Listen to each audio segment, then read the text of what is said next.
welcome back to STARR, Startling Tales about Radical Responsibility. And today it's the anatomy of an emotionally charged communication in a group setting. So this is something that's very common that happens if you're holding space for a project, a team, a community, and you're in a setting where, in this case, I would say that you're the main space holder. And you're holding space for a particular kind of space that's either a context deepening. So you're blending distinction or research space or a discovery space or maybe even a sharing space. And in that space, somebody comes up with an emotionally charged communication. When I say emotionally charged, it can be with rage, like it can be loud and have this energy of attacking.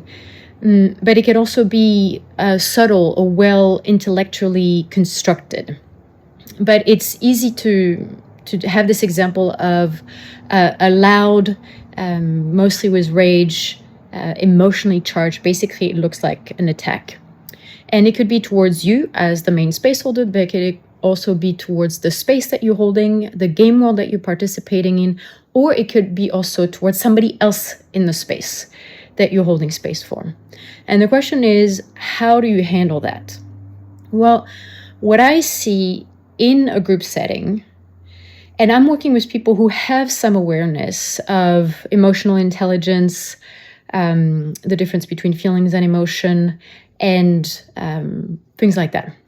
But even then, what I notice is in a group, people have different reaction to when that happens. So there's a kind of the type of people who freeze. And this is often their own reaction to memories they've had with their parents or in school. If like there's somebody that's yelling, it's like something bad is going to happen, I'm going to be punished. So the best way for me is to be invisible and to hide, to lessen any kind of attack towards me or punishment. You'll see another group of people, like type of people in the group who will attack back. So that could look like defending whoever or whatever's being attacked by trying to, they would try to find the fault in the other person, the person who's attacking, speaking, or that they're actually having an emotion, but it comes as a reaction to somebody who is already reactive. So you can see how that often will end up in a war, like a war outcome. And then you have another group of people who want to defend the person who's attacking. So this is the kind of communication that will come like, yeah, but they really want to have something, and even if they're not elegant, you should still listen to them because they might still be gold in the communication.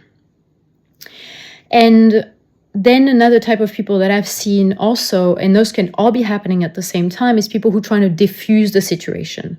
So it's give space for the people who has this emotionally charged communication to have space to feel, and the person who's receiving this communication, whether it's you as a space holder or somebody else in the space, that they should do completion loop or be open to the communication. So that's like, let's take the level of intensity down.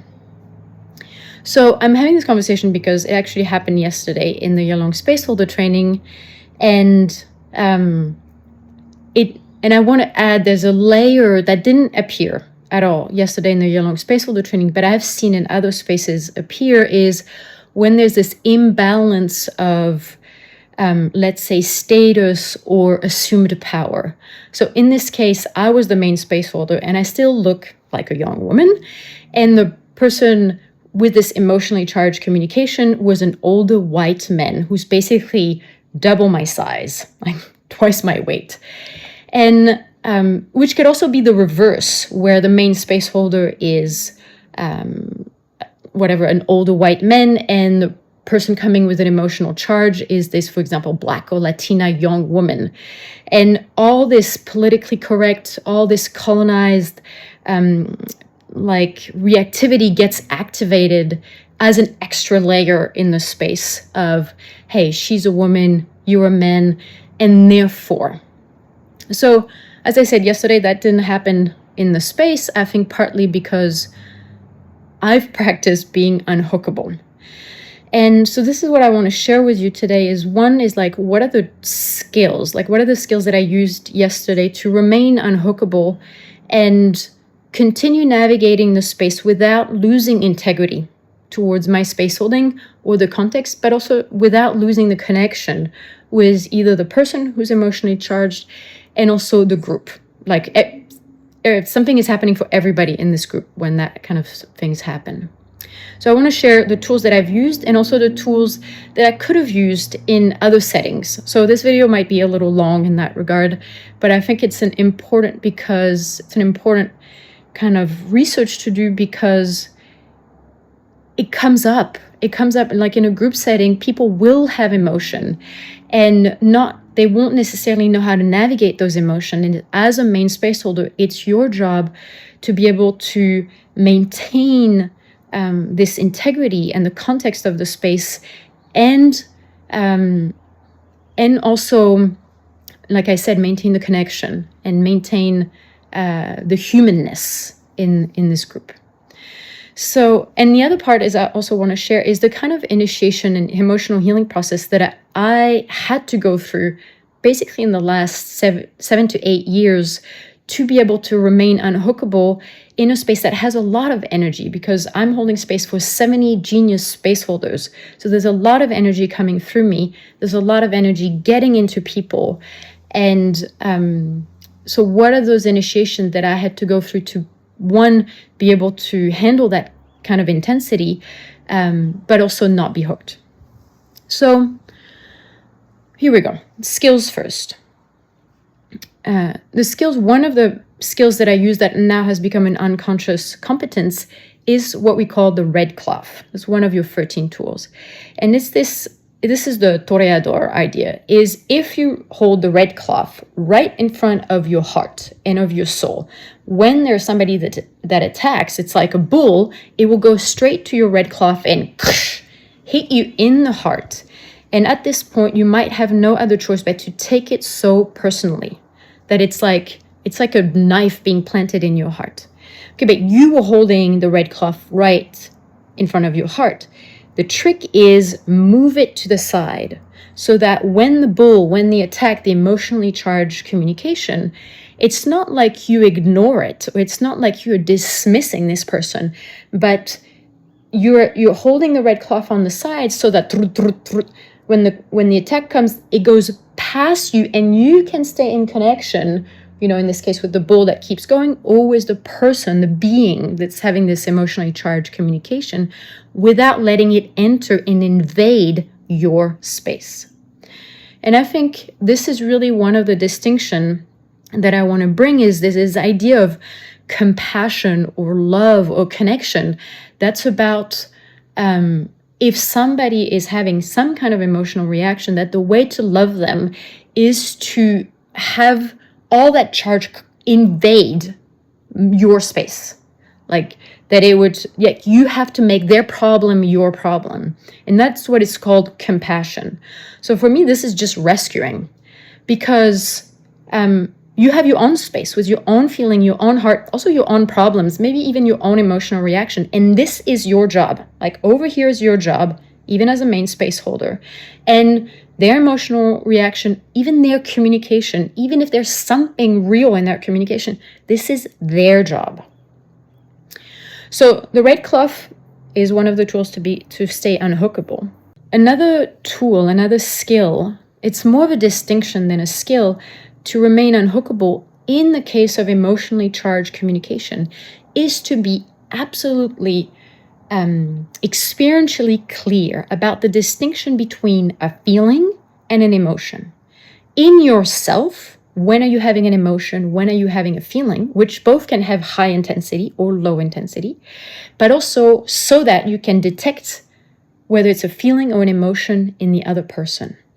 And so the thing is, when somebody is having an emotion, it does not come from the present. It does not have anything to do with you, the space, the game world, or the other person if they're attacking another person. And so trying to argue, trying to have a conversation, trying to figure out what is relevant to the present when it's emotional is useless, because it has nothing to do with the present. It's a projection. It's something is reminding them of something that was traumatic in the past, or stressful, or even like a life or death situation, and they think it's happening again. And so trying to engage with the person of saying, okay, what are you really trying to say? It might look like it leads somewhere, but in reality, it's everybody trying to like this, diffusing the situation, or trying to be nice, or trying to be polite. And the thing is, it's a waste of a valuable information that this emotional stress, like this emotional knot, is owning that person. It's like a prison for them. And if you don't go through it with them now, it will come back in their life in a situation where maybe people can't handle it as well or with as much clarity. So the difference between feelings and emotion, and the reality is, no matter if it's a feeling or an emotion, emotions are obviously about the other person and it's for healing. But even if it's a feeling, it's about them. Their feeling is about them and for them, for something that they want. So the moment, and this is more about the healing path, but the moment you start asking those questions that are it's very common for especially women, patriarchal women, or women with patriarchal thoughtware, let's say, to have these questions. Okay, what could I have done better that they didn't have an emotional reaction? What did I do that really created this emotional stress in them? Is there anything that is on my side that I could have avoided? All these questions are self-doubt instilling questions. And there is no growth, there is no evolution, there is no healing, and there's no well-being in those questions. Nothing changes. It is just low drama. It's just your gremlin trying to disempower you, in this case as a woman, to hold space for something that is confronting or that might be triggering for other people. But I'm aware that I'm holding space for that kind of space, and that in the spaces that I hold, I have clarity, tools, spaces, processes for people to go through these emotional healing processes, because they are in them, and we want to bring them up so they can be healed, so that this potential can be liberated. So the moment you start having these self-instilling doubt question, this self-doubt instilling question, assume they're in low drama. Assume that you got hooked into the game. And in this case, yesterday, the tool that I use more in terms of answering, first was I listened. So I was centered, grounded, bubble, sort out, red cloth on the side, clarity about feelings and emotion. This person is having an emotionally charged communication. And if I interrupt them, there's no way they're able to hear me, because there's so much energy and intensity in their being, like in their 5 bodies. So I just listened. In this case, if you're very sensitive to big emotional communication, you can also make a black hole, which is a tool that we learn about in Expand the Box. But in this case, I was just listening so that the charge had a chance to kind of peter out. And so when the conversation was ended, there was space. I could leave a space of silence. If the communication is too long, you can always at some point just interrupt it, take a breath, have a moment of silence. And what I did was having a meta conversation. So I'm having a conversation about the conversation. I am not engaging in the communication. I'm engaging in what is going on that this is happening. And so in this case, my question is, back to the person, I said, what do you think you will create with your communication? Like, what is it that you want when you say something like this? What is it that you want to happen? And do you think the way you're communicating is going to create the results that you want? Because I also have learned, and that's over really hundreds of emotional healing process, adulthood initiation, but also hundreds of experience of holding space for spaces that are confronting for people's boxes. It is not my job to try to distill and navigate the maze of somebody's emotionally charged communication to trying to find the gold. For a long time, I thought it was like, they can't do it themselves, so I have to do it. But that was a rescuing pattern on my part. My job is to hold space for them to learn, to communicate the gold, like the true impulse of their being in a way that can be received. Because if I do the work, they go into another space with somebody who doesn't want to do the work, who can't do the work, and they don't have a team and they don't have a project. So that's the rescuing part of abandoning them to their own survival strategy. So when I say, what do you want? And do you think your communication is creating this? I'm bringing back this like I'm having a communication about the communication, which creates the possibility of new possibility for the person to learn a new skill or a healing path or a whole new orientation, a whole new context that empowers them to create the communication that they want. And that is not my job to create the communication or the outcome that they want. So that's another distinction that I really use to remain unhookable. I want to give you a few other tools.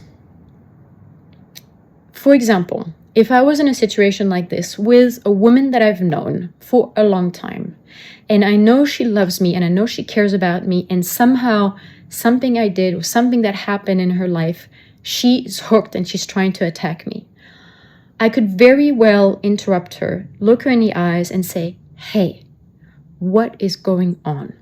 Because I know you love me. I know you own my team. And right now you're just attacking me. So I really want to know what is happening for you. I will just listen. So I've tried this, and especially with women who we've had history, and if they trust me and they trust my space holding, often their heart will just open and their heart will just melt. And finally we can get to the true communication that's behind that. I've seen other settings where this is more in the case of if there's an attack that's more subtle, that's more packaged in distinction, whether they're possibility management distinction or even another context like nonviolent communication distinction. But really all that it is behind is an attack. I haven't really used that skill, but I've seen somebody basically shout and say, stop it. Like, stop it. Right now, you're attacking. And it's this, the person who does that, like if you do that, you have to really sense that you're not hooked. Like you're not trying to defend yourself by creating a bigger war, like using your power over. This is about making a crack in the space, like a crack in the person in a way that potentially will wake them up out of a trance, like something that they're hooked in, a story that their gremlins have, or it could be often a demon. Like when there's this demon that is just will go for the jugular and trying to kill everything on their path. So this is more rare, honestly, when the demon comes into the space. I've seen it happen twice in the 8 years that I've been holding space. And in both cases, what needed to happen was this absolute boundary. And to not even engage at any level that there's a true communication, because the person has just been taken over. So it requires a certain sensitivity to the demon ego state, and also an access to your rage that's immediate and clean and in high intensity. What I don't recommend as a space holder is, one, making the space about the emotional reactivity.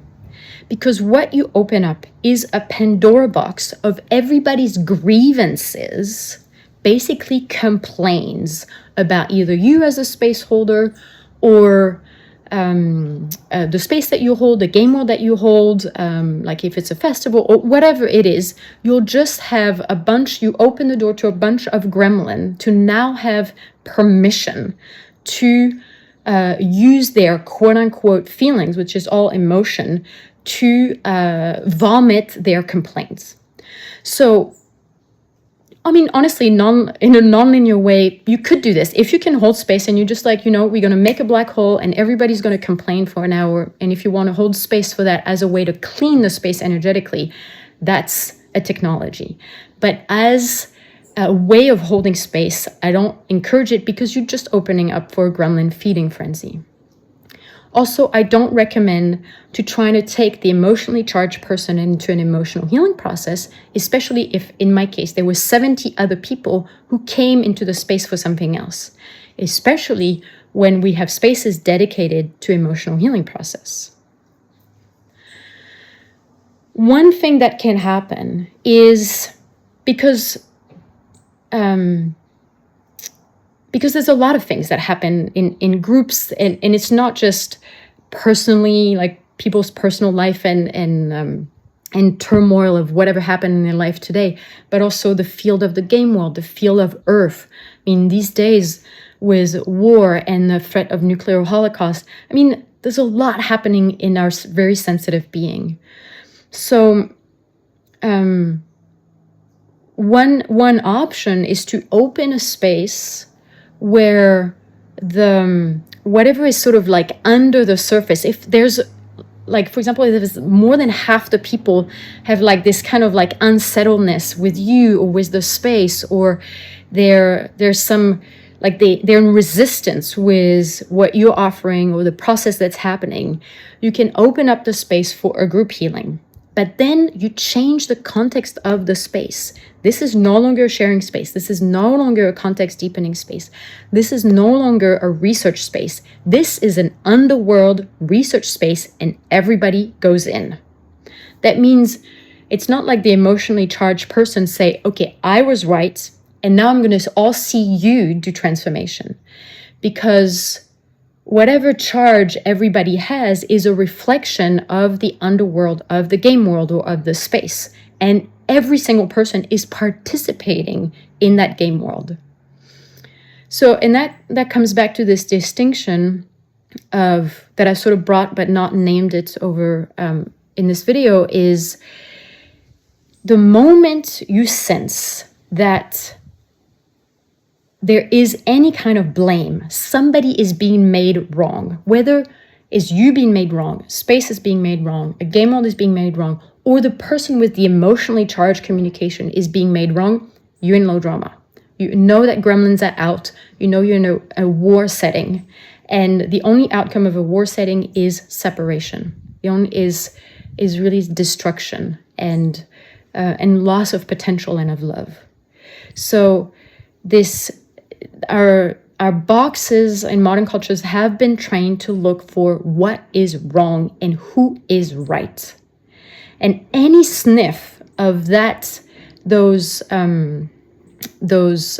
energetic like inclination, meaning you've lost the space. You've lost the integrity of your space, the credibility and the safety of your space. So the safety that comes in possibility management spaces is because we are so clear about emotionally charged communication. Is that we can name them. The space holder doesn't get hooked by them, or is trained to not get hooked by them. And there's skills and ways to still make use of their charge for winning happening, which is let's go through healing. Is it a personal healing? Is it a group healing?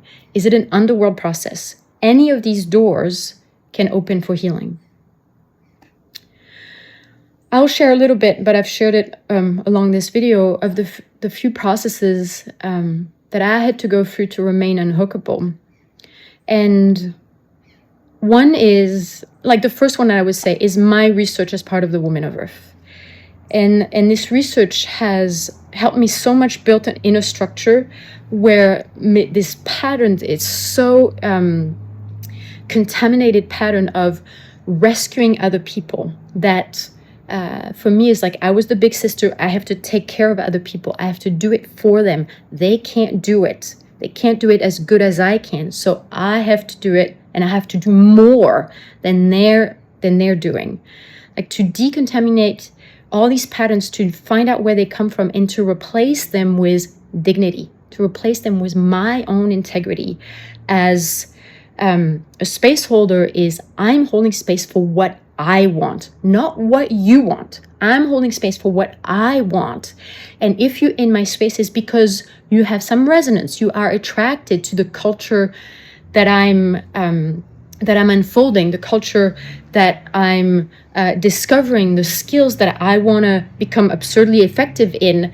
You are attracted to that, and we practice together. But the space is, so part of the healing is also this selfishness.